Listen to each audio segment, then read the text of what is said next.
جیسے جیسے حالات آگے بڑھتے چلے جا رہے ہیں، مختلف افکار کے لوگ اور مختلف سوچوں کے لوگ معاشرے کے اندر طرح طرح کی باتیں اور طرح طرح کی فکریں عام کر رہے ہیں۔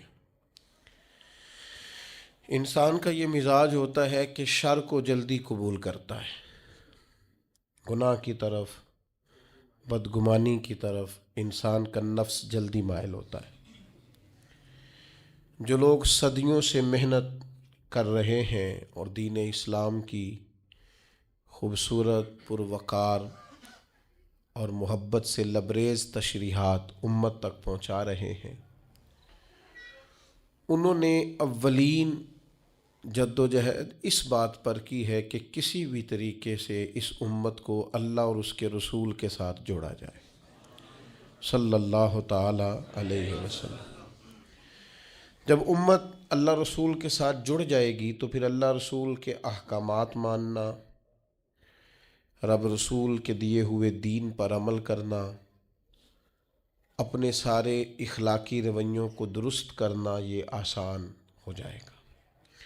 یہ جتنی محافل منعقد کی جاتی ہیں، جتنے اجتماعات منعقد کیے جاتے ہیں، جتنی خانقاہی مجالس کا انعقاد کیا جاتا ہے، ان کا ایک ہی مقصد ہوتا ہے، وہ میلاد شریف کے موقع پہ محفل ہو، معراج شریف کے موقع پہ محفل ہو، وہ کسی اور عنوان سے محفل ہو۔ جب کسی بھی اجتماع کو محفل کا نام دیا جاتا ہے تو مقصود ہوتا ہے کہ اس میں نبی پاک علیہ السلام کے فضائل بیان کیے جائیں، حضور کی نعت بیان کی جائے، نبی پاک کے خصائل بیان کیے جائیں، تاکہ امت کے نوجوانوں کے دلوں میں رسول پاک کی محبت بڑھ جائے، حضور کا پیار بڑھ جائے۔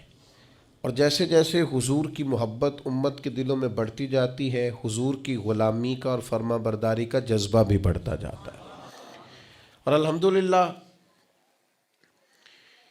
ان محافل نے، ان اجتماعات نے ایک زبردست انقلاب برپا کیا ہے، اور زمانے سے لوگ دیکھ رہے ہیں کہ حضور کی نعت پاک کا کچھ شعر آتا ہے یا نبی کریم علیہ السلام کا نام نامی اس میں گرامی آتا ہے تو مومن کے وجود میں ہلچل پیدا ہوتی، تازگی پیدا ہوتی۔ اس کو لوگ اپنا اپنا عنوان دیتے ہیں، کوئی کہتا ہے میرا ایمان تازہ ہو گیا ہے، کوئی کہتا ہے میرے وجود پر وجد طاری ہو گیا ہے، کوئی کہتا ہے کہ میری وہ ساری محبت درد بن کر آنسوؤں کے ذریعے چھلک پڑی ہے۔ لیکن ان محافل سے بہرحال یہ نتیجہ ضرور نکلا ہے کہ لوگوں کے دل گنبد خضرا کے قریب چلے گئے۔ دوسری بات ہمیشہ یاد رکھیے گا کہ چیزیں اپنی ضد سے پہچانی جاتی ہیں۔ کوئی بھی چیز جب اس کی مخالف چیز کا ذکر کیا جاتا ہے پھر اس کی پہچان ہوتی ہے۔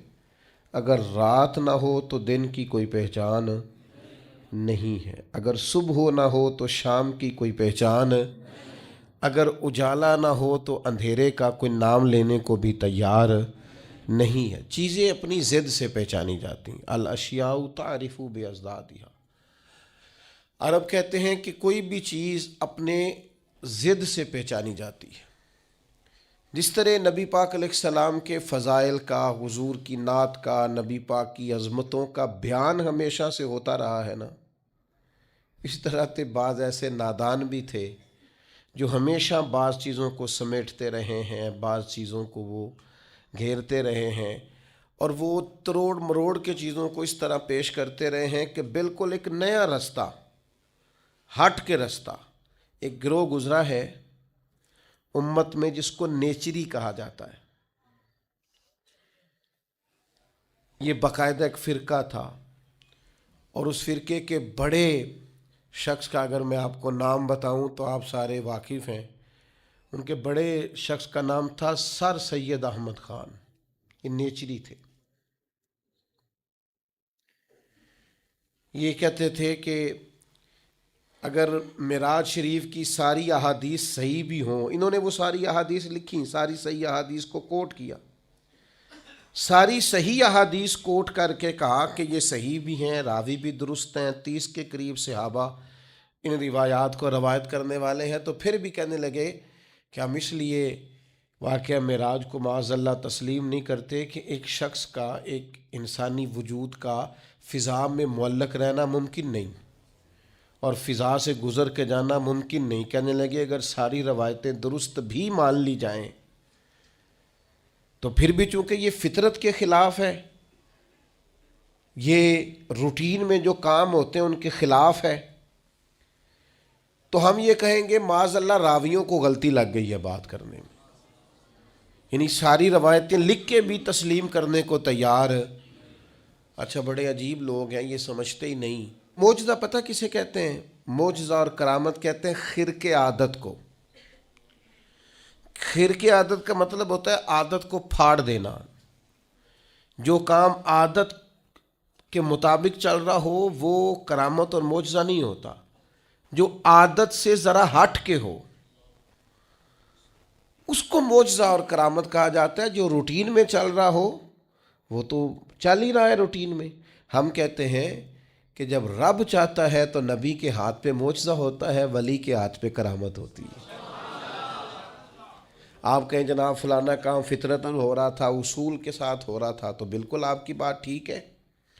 فطرت یہی ہے کہ ماں اور باپ کے ملاپ سے اولاد پیدا ہوتی ہے، لیکن اگر رب چاہے نا تو جناب عیسیٰ کو بغیر باپ کے پیدا کر دیتا ہے۔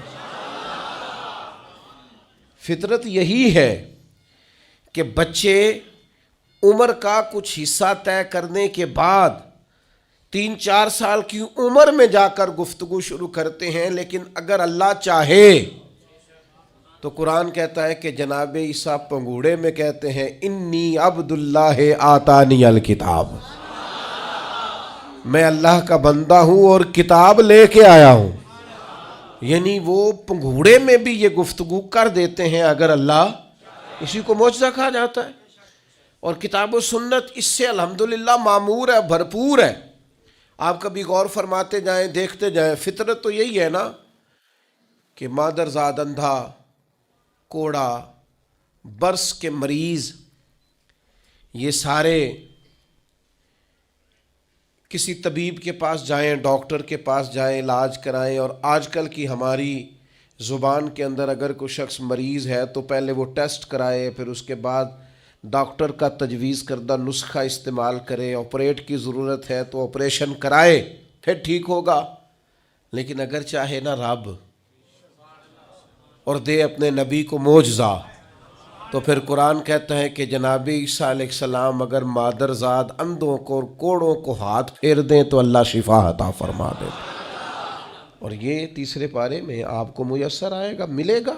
اصول فطرت یہی ہے، مزاج یہی ہے، روٹین یہی ہے کہ رب چاہتا ہے تو پھر ہی انسان پیدا ہوتے ہیں، اللہ چاہتا ہے تو پھر ہی حیوان پیدا ہوتے ہیں، رب چاہتا ہے تو چرندے پرندے پیدا ہوتے ہیں۔ لیکن اگر اللہ چاہے اور اپنے نبی کو معجزہ دے تو پھر حضرت عیسیٰ علیہ السلام مٹی کی مورت بنا کے پھونک دیں تو اللہ تعالیٰ اسے زندگی عطا فرما دیتا، اور یہ قرآن مجید ہے۔ اب وہ لوگ جو ضد کر بیٹھتے ہیں نا معجزے کے مقابلے میں کہ میری عقل نہیں مانتی، تو بھئی ان سے ہماری گزارش یہ ہے کہ بہت سارے لوگوں کی عقل تو خدا کو بھی نہیں مانتی معاذ اللہ، تو کیا پھر ان کی عقل کے مطابق دین کو لیا جائے گا؟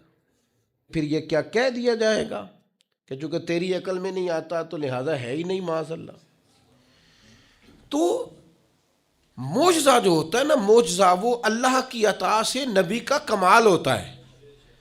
آپ دیکھیں نا صحابہ کیا فرماتے ہیں، حضرت عبداللہ ابن عتیق رضی اللہ تعالیٰ عنہ کی پنڈلی ٹوٹ گئی، صحیح حدیث میں موجود ہے۔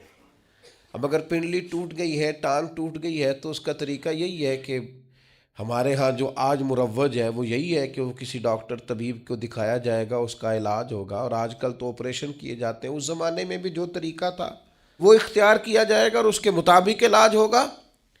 لیکن حضرت عبداللہ کی پنڈلی ٹوٹ گئی وہ نبی کریم کی بارگاہ میں آئے ٹوٹی ہوئی پنڈلی. آپ چلے جائیں کسی بڑے